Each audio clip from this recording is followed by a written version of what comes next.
You still haven't deleted the photos, have you? You still haven't deleted the messages. You still haven't deleted the voice notes or the phone calls. You still have it all saved. Why? The relationship ended a year ago, 2 years ago, 6 months. Why do you still have it? Why? That was me last year. I had that. I had those things. I had those pictures. I had those missed call notifications. I had those messages. I had them, but I didn't have them. I had them, but I put them in an album where I wouldn't see it. And I think it was because of the what if. And I think I'm not the only one because I read this in a comment and someone was asking me this. What do I do? What do I do with those photos or those messages or the things that I still have because of the what if? What if they come back? What if they reach out to me? And believe me, I was in that same boat too. And it's hard. It's hard because you don't want to delete them. It's hard because you don't want to let go because you don't know if they will come back. Maybe the relationship just ended 3 months ago, 6 months ago. Maybe you're just barely getting into a year and you still ask yourself, what if? It's reasonable to feel that way. I think it's one of those hardest things to do because once you fully delete them, chances are you'll forget their face, you'll forget their voice, you'll forget the way that they used to talk to you, and you're scared of that, and you ask yourself, well, what if they come back? And it's that uncertainty of what if that eats away at you, that also doesn't even let go of this person, let you let go of this relationship. Instead, it chains you, it keeps you, so that way you can still hope and pray and wait, even though as the days go on, as the months go on, as the weeks go on, the answer becomes obvious that they aren't coming back. And you have to delete those photos. Because eventually, let's say you do want to start dating again. Are you still going to wait for someone? Are you going to start talking to someone and still have those photos and still have those messages? No, because you wouldn't do that with someone else. You wouldn't do that to someone else because they would feel hurt. So, Gio, what do I do? What do I do with these photos? What do I do with these messages? What do I do with all of this? And what I did was I grabbed all the photos and I put it in an album where I wouldn't see them. I locked them completely. So I wouldn't ever see them because I didn't want to see them. I knew that if I would see them, I would still cry, but I was also still holding on to them because I still asked myself, what if? What if they do come back? But as time went on, and the more time that I spent not seeing them, the more time that I spent not looking at them, the easier it became for me to realize that they aren't coming back and that I should stop holding out this what if. And I'm going to be honest, and I haven't said this to anyone, but I held those photos for a year. It wasn't until maybe I would say January that I finally deleted them, that I finally looked at them one last time and deleted them. And I didn't feel anything at that point. Needless to say, yeah, I did feel a little ache because it was memories that I had. It was moments that were so precious to me that I shared with one other person. But I knew that the important memories that I wanted to take away from the time that I spent with them will always be within me. I'll always remember them. Now, I will say I haven't deleted some of the photos that involved the cats that we shared because those are too precious for me. They were a part of my life and they had no part in my hurt or no part in hurting me. They were just innocent cats that I had that I adored.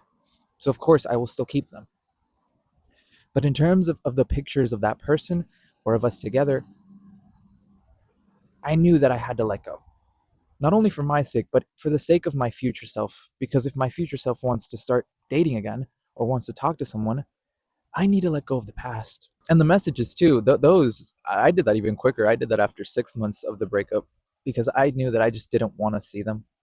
I knew that I just didn't want to look back at what happened because some of the messages, while they were good, the most recent ones were when we broke up, were when I got hurt, were when they disregarded my feelings and they didn't care about me anymore. So I knew I had to delete those sooner. And I did. And you might have people around you that might say, no, you have to delete them now, even though the breakup just happened like maybe last week or maybe a month ago. And yes, that is good advice. But for some of us, it's hard to do that. It's hard to do that because that person meant so much to you. My suggestion is if you need to, just hide them for a bit. But don't try to tell people because then they're going to barge in your business and be like, hey, delete them, delete them, delete them. Take your time, but do take that advice. You eventually have to delete them. You eventually have to let go of them. And now, what about physical things? Stuffed animals that you guys shared, promise rings, shirts, clothing, shoes, whatever it may be, gifts. What do I do with those? That's on a case by case basis. I think gifts, personally, wear them. Who cares if they gave it to you? Who cares if that was something that they bought for you? They bought it for you. So wear them. Just because your ex gave it to you doesn't mean that you have to not throw it away. Who said that?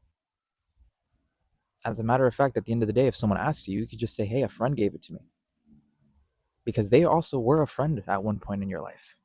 Yes, they were your ex, but they were also a friend.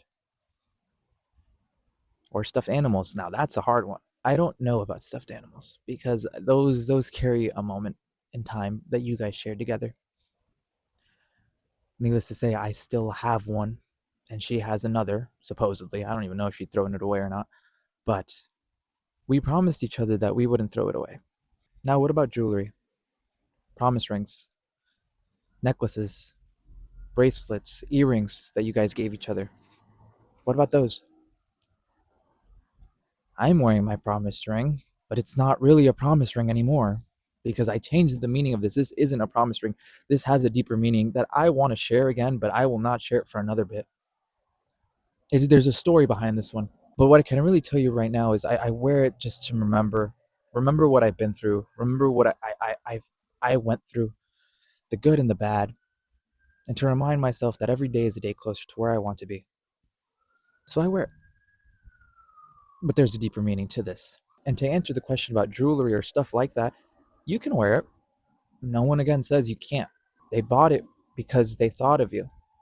And at the end of the day, they were also a friend of yours. So wear it if you want. You can also throw it away. There's no rules, there's no laws on this. Do what makes you feel comfortable. But to talk about the main point here, which is photos and pictures, take your time with it. But do take the advice. Eventually, you have to let go. Eventually, you have to delete them. Because the longer you hold on to them, the more hurt that you're causing yourself. The more you're still allowing yourself to be chained up by the past. When in reality, the past shouldn't even be chaining you, shouldn't even be still holding on to you. Because you're just carrying dead weight. And some of it isn't dead weight. Some of it is important. Some of it is beautiful. Some of it is amazing. Those memories, some of those specific memories that you still remember, those are amazing. But also some of it is dead weight. And you need to let go of it. But do take your time on it. The past should not have a hold of you. Today's episode is filmed in none other than Beaverton, Oregon, or the Beaverton City Park, if you're wondering. This is my second day out here filming in public, and if you're wondering, I'm still freezing. I thought I would have learned my lesson, but I haven't. Unfortunately, I'm still very cold, and hopefully tomorrow or the next day when I go record again, I can come a little bit prepared. But also, I don't know. I'm very dumb. If you guys liked this episode, you can also listen to it on Spotify or doom scroll. Maybe you're doom scrolling. Maybe you're listening to me on Spotify, or maybe you're on the rare YouTube, because again, I also post on there too. If you guys have a topic or a question that you guys want me to talk about, you guys can click on my link tree, and right there is like a little button or form that you can kind of click on, and it takes you to like a page where you can submit your question or submit your form, and I will talk about that in a future episode if I haven't talked about it yet. I know that I've actually made a duplicate video once. I think it was like 2 weeks ago, and I didn't realize it until I like looked back and I was like, wait a minute, I actually made a video about this before. But yeah, that's that. Whatever you guys are trying to do, remember, every day is a day closer. It may not be today, it may not be tomorrow, but if you do it every day is a day closer. As for me, I'm going to be packing up here and going home and warming myself up because my hands are frozen solid. Not really, they're just cold. But anywho, that's it for me, guys. I'll see you guys in the next one. Deuces.